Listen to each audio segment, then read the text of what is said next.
Welcome to my cooking channel. So ನಾನು ಇವತ್ತು ಹೊಸ ರೆಸಿಪಿಯೊಂದಿಗೆ ನಾನು ನಿಮ್ಮನ್ನು ಭೇಟಿ ಆಗ್ತಾ ಇದ್ದೀನಿ. ಇವತ್ತು ಮತ್ತೆ ಮಾಡ್ತಕ್ಕಂಥ ರೆಸಿಪಿ ಏನಪ್ಪ ಅಂದರೆ ತುಂಬ ಚೆನ್ನಾಗಿರುತ್ತೆ. ಇದು ಈ ರೆಸಿಪಿ ಖಂಡಿತ ಒಮ್ಮೆ ಇದನ್ನ ಮಾಡಿ. ಸೊ ಆ ರೆಸಿಪಿ ನಾನು ಯಾವ ರೆಸಿಪಿ ಮಾಡ್ತಾ ಇದ್ದೀನಿ ಅಂದರೆ ಪರೋಟ.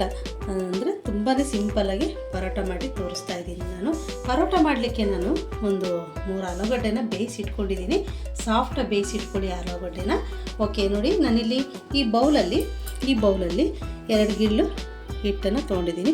ಸೊ ನಿಮಗೆ ನೋಡಿ ನಿಮ್ಮ ಮನೇಲಿ ಕ್ವಾಂಟಿಟಿ ಎಷ್ಟು ಬೇಕಾಗುತ್ತೆ ಅಂತ. ಸೊ ಈ ಹಿಟ್ಟಿಗೆ ಏನೆಲ್ಲ ಹಾಕಿ ಕಾಲಿಸ್ಬೇಕು ಅಂತ ನಾನು ನಿಮಗೆ ಹೇಳ್ತೀನಿ. ಸೊ ನಾನು ಒಂದೇ ಸರಿ ತೋರಿಸಲ್ಲ, ಸಣ್ಣ ಪುಟ್ಟ ಐಟಮ್ಸ್ ಎಲ್ಲ ನಾನು ಹಾಗೆ ಹಾಕಿ ತೋರಿಸ್ತಾ ಇರ್ತೀನಿ. ಯಾವುದೇ ವಿಡಿಯೋನಾಗಲಿ ಸ್ಕಿಪ್ ಮಾಡಿ ನೋಡಬೇಡಿ. ಓಕೆ ನೋಡಿ, ಇದಕ್ಕೆ ಒಂದು ಮಸಾಲ ರೆಡಿ ಮಾಡ್ಕೊಳ್ಳಲಿಕ್ಕಿದೆ. ಆ ಮಸಾಲ ರೆಡಿ ಮಾಡಲಿಕ್ಕೆ ಇಲ್ಲಿ ನೋಡಿ ಒಂದು ಸ್ವಲ್ಪ ಕೊತ್ತಂಬರಿ ಸೊಪ್ಪು ತೊಗೊಂಡಿದ್ದೀನಿ, ಒಂದು ಸ್ವಲ್ಪ ಪುದೀನ ತೊಗೊಂಡಿದ್ದೀನಿ, ಒಂದು 4-5 ಹಸಿಮೆಣಸಿನಕಾಯಿ ಖಾರಕ್ಕೆ ಅನುಗುಣವಾಗಿ, ಮತ್ತು ಸ್ವಲ್ಪ ಇಲ್ಲಿ ನೋಡಿ ಒಂದು 12 ಕರಿಬೇವನ್ನು ಸಹ ಹಾಕ್ತಾಯಿದ್ದೀನಿ, ಮತ್ತು ಬೆಳ್ಳುಳ್ಳಿ ಹೆಸರು, ಒಂದು ಅರ್ಧ ಇಂಚು ಶುಂಠಿ ನಾನು ಹೇಳಿದ್ದೀನಿ. ಸೊ ನಿಮಗೆ ಕ್ವಾಂಟಿಟಿಗೆ ಅನುಗುಣವಾಗಿ ನೀವು ಹಾಕ್ಕೊಳ್ಳಿ ಎಷ್ಟು ಮಾಡ್ತೀರಾ ಅಂತ. ನಾನಿಲ್ಲ 4 ಜನಕ್ಕೆ ಆಗುತ್ತೆ ನಮ್ಮ ಮನೆಗೆ. ಸೊ ನಾನಿಲ್ಲಿ 3 ಆಲೂಗಡ್ಡೆ ಬೇಯಿಸ್ಕೊಂಡು 2 ಬೌಲ್ ಹಿಟ್ಟು ಹಾಕ್ಕೊಂಡು ಇದನ್ನೆಲ್ಲ ಪ್ರಿಪೇರ್ ಮಾಡ್ತಾಯಿದ್ದೀನಿ. ತುಂಬಾ ಈಸಿ, ತುಂಬ ಟೇಸ್ಟಾಗಿರುತ್ತೆ. ಖಂಡಿತ ಒಮ್ಮೆ ಈ ಮೆಥಡಲ್ಲಿ ಟ್ರೈ ಮಾಡಿ. ಓಕೆ, ಸ್ಟಾರ್ಟ್ ಮಾಡೋಣ. ಓಕೆ, ಫಸ್ಟ್ ಏನು ಮಾಡೋಣ ಅಂದರೆ ಇದನ್ನು ಮಿಕ್ಸಿನಲ್ಲಿ ರುಬ್ಕೊಂಡು ಬರ್ತೀನಿ. ಪುದೀನ, ಕೊತ್ತಂಬರಿ, ಕರಿಬೇವು, ಹಸಿಮೆಣಸು, ಶುಂಠಿ, ಬೆಳ್ಳುಳ್ಳಿ. ಸೊ ಖಾರಕ್ಕೆ ಅನುಗುಣವಾಗಿ ಮೆಣಸಿನ್ಕಾಯಿನ ಯೂಸ್ ಮಾಡಿ. ಮನೇಲಿ ಮಕ್ಕಳಿದ್ದರೆ ಖಾರನ ನೋಡ್ಬಿಟ್ಟು ಹಾಕ್ಕೊಳ್ಳಿ, ಯಾಕೆಂದರೆ ಖಾರ ಆದರೆ ತಿನ್ನಲ್ಲ.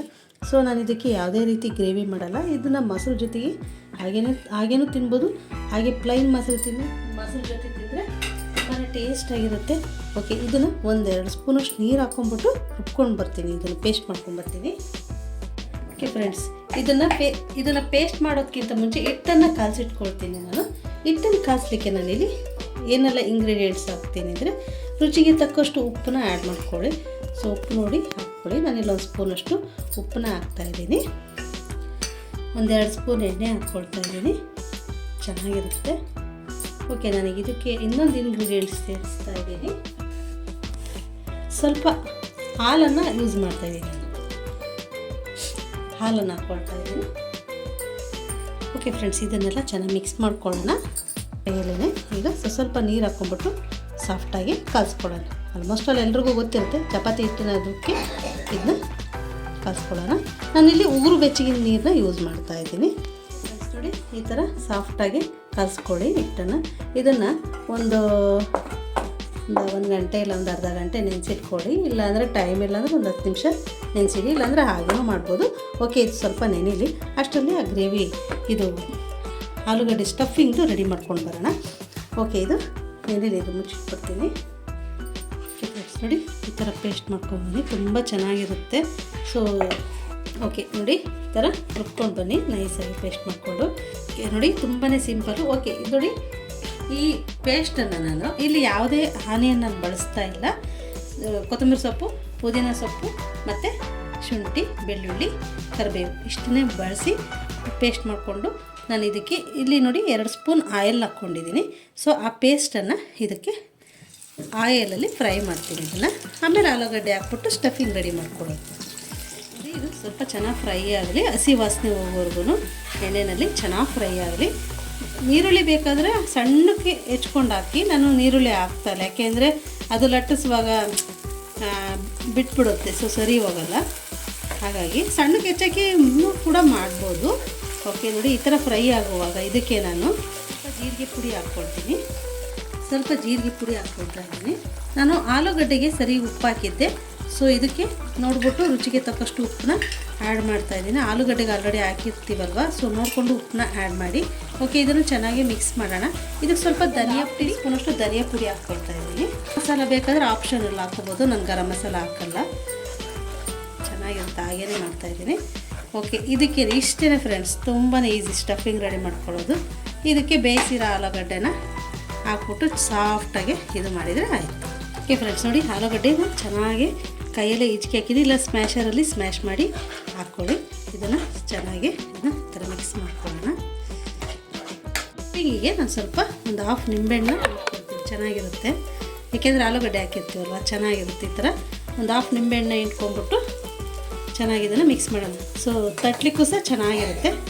ಸೊ ನಿಮಗೆ ಗಟ್ಟಿ ಬೇಕು ಅಂದರೆ ರುಬ್ಬುವಾಗ ಸ್ವಲ್ಪ ನೀರನ್ನ ಕಡಿಮೆ ಹಾಕ್ಕೊಂಡು ರುಬ್ಕೊಳ್ಳಿ, ಇಲ್ಲ ಆನಿಯನ್ ಅದೆಲ್ಲ ಹಾಕ್ಬಿಟ್ಟು ಆಲೂಗಡ್ಡೆನ ಜಾಸ್ತಿ ಹಾಕ್ಕೊಳ್ಳಿ. ಓಕೆ, ನನಗೆ ಈ ಹದದಲ್ಲಿದ್ದರೆ ಸಾಕು. ನೋಡಿ ಎಷ್ಟು ಚೆನ್ನಾಗಿದೆ.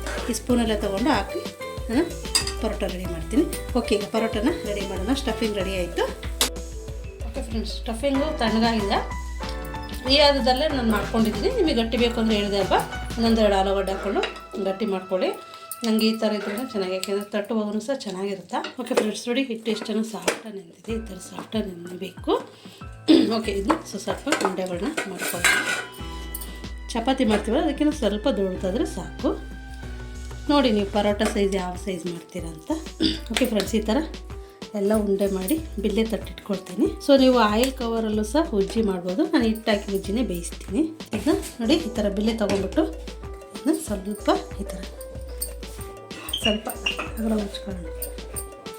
ಓಕೆ ಫ್ರೆಂಡ್ಸ್, ನೋಡಿ ಇಷ್ಟಾಗಲ್ಲ ಸ್ವಲ್ಪ ಇದು ಮಾಡಿಕೊಂಡು ಇದಕ್ಕೀಗ ತೊಗೊಂಡಿದ್ದೆ ಅಲ್ವಾ, ಸೊ ಆ ಸ್ಟಫಿಂಗ್ನ ಹಾಕ್ಕೊಳ್ತಾ ಇದ್ದೀನಿ. ಸೊ ನೋಡಿ ನಿಮಗೆ ಎಷ್ಟು ಸ್ಟಫಿಂಗು ಜಾಸ್ತಿ ಬೇಕಾ ಇಷ್ಟು ಹಾಕಿದ್ರೆ ಸಾಕಾಗುತ್ತೆ. ಓಕೆ, ಇದನ್ನೆಲ್ಲ ಈ ಥರ ಕವರ್ ಮಾಡೋಣ.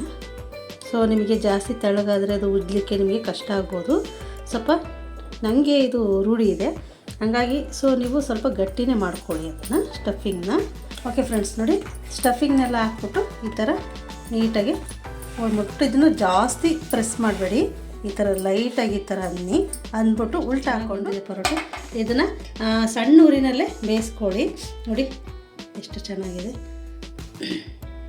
ಸೊ ಸ್ಟಫಿಂಗ್ನ ನೀವು ಏನು ಮಾಡಿ ಅಂದರೆ ಸ್ವಲ್ಪ ಏನಾರು ತೆಳು ಅನ್ನಿಸ್ತು ಅಂದರೆ ನೀವು ಇನ್ನೊಂದು ಆಲೂಗಡ್ಡೆನ ಬಾಯ್ಲ್ ಮಾಡೋರು ಹಾಕ್ಕೊಳ್ಳಿ. ಇಲ್ಲಾಂದರೆ ಇಲ್ಲ ನಮಗೆ ತೊಟ್ಟ ಐಡಿಯಾ ಇದೆ ಅಂದರೆ ಹಾಗೇನೂ ಸಹ ಸ್ವಲ್ಪ ಗಟ್ಟಿ ಮಾಡಿಕೊಂಡು ತಟ್ಬೋದು. ಇಲ್ಲಾಂದರೆ ಏನಾದ್ರು ವೆಜಿಟೇಬಲ್ಸ್ ಏನಾದರೂ ಹಾಕ್ಬಿಟ್ಟು ಸಣ್ಣಕ್ಕೆ ತುರಿದ್ಬಿಟ್ಟು ಹಾಕಿ ತಟ್ಟಿ. ಅದು ನಿಮಗೆ ತೆಳು ಇದು ಆಯಿಲ್ ಪೇಪರು ಇಲ್ಲಾಂದರೆ ಒಬ್ಬಿಟ್ಟು ಮಾಡೋ ಪೇಪರು ಇರುತ್ತಲ್ವ ಅದರಲ್ಲಿ ತಟ್ಟಿ. ನಾನು ಹಿಟ್ಟು ಹಾಕಿ ಉಜ್ಜಿದ್ದೀನಿ, ಎರಡರಲ್ಲೂ ಮಾಡಿದ್ದೀನಿ. ಓಕೆ, ಈ ಮೆಥಡಲ್ಲಿ ಮಾಡಿ ತುಂಬ ಟೇಸ್ಟಾಗಿರುತ್ತೆ. ಸೊ ನಾನು ಇದನ್ನು ಮೊಸರಿನೊಂದಿಗೆ ಸರ್ವ್ ಮಾಡ್ತಾಯಿದ್ದೀನಿ. ನೀವು ಏನಾದರೂ ಗ್ರೇವಿ ಕುರ್ಮಾ ಯಾವುದಕ್ಕಾದರೂ ಸಹ ಸರ್ವ್ ಮಾಡ್ಬೋದು. ಬಿಸಿ ಬಿಸಿ ಪರೋಟ ರೆಡಿ ಆಯಿತು. ಇದನ್ನು ಮೀಡಿಯಮ್ ಊರಿನಲ್ಲಿ ಅಂದರೆ ಪರೋಟ ಟೈಮ್ ತಗೊಳುತ್ತೆ, ಯಾಕೆಂದರೆ ದಪ್ಪ ಇರುತ್ತಲ್ವ, ಹಾಗಾಗಿ ಇದನ್ನು ಚೆನ್ನಾಗಿ ಬೇಯಿಸ್ಕೊಳ್ಳಿ. ಒಳಗಡೆ ಎಲ್ಲ ಬೆಂದಿರಲ್ಲ, ಹಾಗಾಗಿ ಮಕ್ಕಳೇನಾದರೂ ಇದ್ದರೆ ಸರಿ ಹೋಗೋಲ್ಲ, ಹೊಟ್ಟೆ ಹಿಡಿಯೋ ಚಾನ್ಸಸ್ ಇರುತ್ತೆ. ಸೊ ಚೆನ್ನಾಗಿ ಬೇಯಿಸಿ ಸಣ್ಣ ಮೀಡಿಯಮ್ ಊರಿನಲ್ಲೇ. ಸೊ ಸ್ಟಫಿಂಗ್ ಇನ್ನೊಂದು ನೆನಪಿಟ್ಕೊಡಿ, ಸ್ಟಫಿಂಗು ನನಗೆ ತೆಳ್ಳಗಿದ್ರೂ ಸಹ ತಟ್ಟ ಹಿಡಿಯೋದು ನಾನು ತಟ್ಟಿದ್ದೀನಿ. ಸೊ ನಿಮಗೆ ಅದು ಪಾಸಿಬಲ್ ಇಲ್ಲ ಅಂದರೆ ನೀವೇನು ಮಾಡಿ ಅಂದರೆ ಆಲೂಗಡ್ಡೆನಾದರೂ ಬಾಯ್ಲ್ಡ್ ಮಾಡಿ ಹಾಕ್ಕೊಂಡು ಗಟ್ಟಿ ಮಾಡ್ಕೊಳ್ಳಿ. ಇಲ್ಲ ಅಂದರೆ ನೀವೇನು ಮಾಡಿ ಅಂದರೆ ಸ್ವಲ್ಪ ಮಾಡುವಾಗಲೇ ಅದು ಗ್ರೇವಿನೆಲ್ಲ ಮಾಡುವಾಗ ಸ್ವಲ್ಪ ನೀರು ಏನು ಆ್ಯಡ್ ಮಾಡೋಕ್ಕೆ ಹೋಗಬೇಡಿ. ರುಬ್ಬುವಾಗ ಹಾಗೆ ಗಟ್ಟಿಗೆ ಪೇಸ್ಟನ್ನು ಹಾಕ್ಬಿಟ್ಟು ಬಾಯ್ಲ್ಡ್ ಆಗಿರೋ ಆಲೂಗಡ್ಡೆನ ಇದು ಮಾಡ್ಬೋದು. ಸೊ ಖಂಡಿತ ನಿಮಗೆ ಏನಾದರೂ ಈ ಪರೋಟ ಬಗ್ಗೆ ಡೌಟ್ ಬಂತು ಅಂದರೆ ನನಗೆ ಕಾಮೆಂಟ್ ಬಾಕ್ಸಲ್ಲಿ ತಿಳಿಸಿ, ನಾನು ನಿಮಗೆ ಎಕ್ಸ್ಪ್ಲೈನ್ ಮಾಡ್ತೀನಿ. ಓಕೆ, ನನ್ನ ರೆಸಿಪೀಸ್ ಎಲ್ಲ ಡಿಸ್ಕ್ರಿಪ್ಷನ್ಸಲ್ಲಿರುತ್ತೆ. ಸೊ ಯಾವ್ಯಾವ ರೆಸಿಪೀಸ್ ನೀವು ಟ್ರೈ ಮಾಡಿರ್ತೀರಾ, ಸೊ ಏನಾದರೂ ಡೌಟ್ ಬಂದರೆ ನನಗೆ ಕೇಳಿ, ನಾನು ನಿಮಗೆ ಕ್ಲಿಯರ್ ಮಾಡ್ತೀನಿ. ಓಕೆ ಫ್ರೆಂಡ್ಸ್, ನೆಕ್ಸ್ಟ್ ರೆಸಿಪಿಯೊಂದಿಗೆ ನಾನು ನಿಮ್ಮನ್ನು ಭೇಟಿ ಆಗ್ತೀನಿ. ಖಂಡಿತ ಒಮ್ಮೆ ಇದನ್ನು ಈ ಮೆಥಡಲ್ಲಿ ಟ್ರೈ ಮಾಡಿ, ಹೇಗೆ ಬಂತು ಅಂತ ನನಗೆ ಕಮೆಂಟ್ ಮಾಡಿ, ಮತ್ತು ಲೈಕ್ ಮಾಡಿ, ಶೇರ್ ಮಾಡಿ. ಯಾರೆಲ್ಲ ನಮ್ಮ ಚಾನಲ್ನ ಹೊಸದಾಗಿ ನೋಡ್ತಾ ಇದ್ದೀರಾ ಪ್ಲೀಸ್ ಸಬ್ಸ್ಕ್ರೈಬ್ ಮಾಡಿ. ಮತ್ತು ನೆಕ್ಸ್ಟ್ ರೆಸಿಪಿಯೊಂದಿಗೆ ನಾನು ನಿಮ್ಮನ್ನು ಭೇಟಿ ಆಗ್ತೀನಿ. ಅಲ್ಲಿವರೆಗೂ ಬಾಯ್.